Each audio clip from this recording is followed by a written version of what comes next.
Ça fait maintenant 1 an que M. Darmanin porte cette loi, donc il n'a qu'à partir avec sa loi sous le bras. Pour 270 contre 265. L'Assemblée nationale a adopté.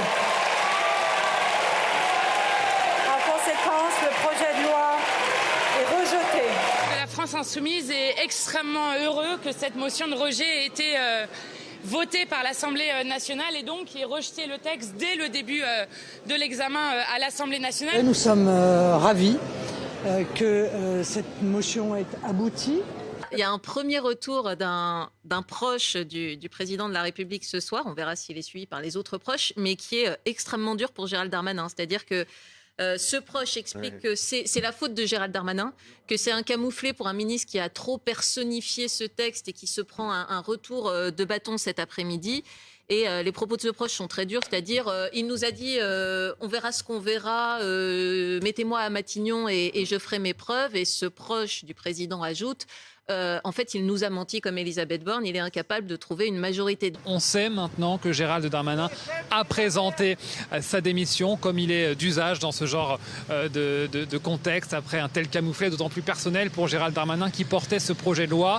Démission donc présentée par Gérald Darmanin à Emmanuel Macron. Le président de la République l'a refusé, cette démission, et a demandé à Gérald Darmanin, mais aussi à la Première ministre, de lui faire des propositions pour lever le blocage sur ce texte immigration afin d'aboutir à un texte de loi efficace, nous dit l'Élysée. Alors certes, Gérald Darmanin reconnaît un échec personnel, mais il nous dit que ce texte va continuer son chemin constitutionnel. Donc ça n'est pas la fin qui avait été attendue par certains si la motion de rejet était votée. Le président nous a demandé de trouver cette ligne de crête. Je suis à la disposition du président. Donc ce soir, nous voyons la Première ministre. Personne ne comprendrait que nous ne prenions pas nos responsabilités. Je les prendrai tant que je suis ministre de l'Intérieur jusqu'à la dernière heure. Est-ce qu'il faut dissoudre? La question a été posée à Gérald Darmanin. Ce n'est pas à moi de répondre. Si on vient à l'Assemblée avec un texte qui est beaucoup plus marqué à droite, qui est quasiment le clone du texte voté par le Sénat, est-ce que le RN voterait une motion de rejet?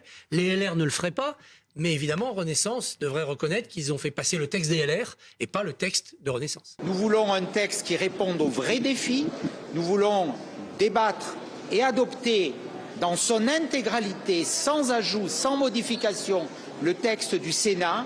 Et comme je m'y suis engagé hier, je déposerai dès demain une proposition de loi dont je ne doute pas qu'elle sera transpartisane et très certainement acceptée avec soulagement par la majorité présidentielle pour modifier un certain nombre d'articles du CESEDA, c'est-à-dire permettre et faciliter l'expulsion des délinquants étrangers qui sont présents et protégés pour l'instant sur notre territoire. La motion a été adoptée, le texte de l'Assemblée, on le met de côté. Est-ce que c'est définitivement fini ou est-ce qu'on peut revenir au texte du Sénat? Là, pour le coup, c'est le gouvernement qui va décider. Il peut décider de renvoyer, de laisser continuer le processus. À ce moment-là, ça veut dire que le texte revient au Sénat. Bon, Sénat qui d'ailleurs a durci le texte par rapport à la présentation initiale. Ou bien il peut aller en commission mixte paritaire. Ça revient à peu près au même, mais pas tout à fait, parce que les centristes y ont quand même une importance. Qu'est-ce que vous souhaitez?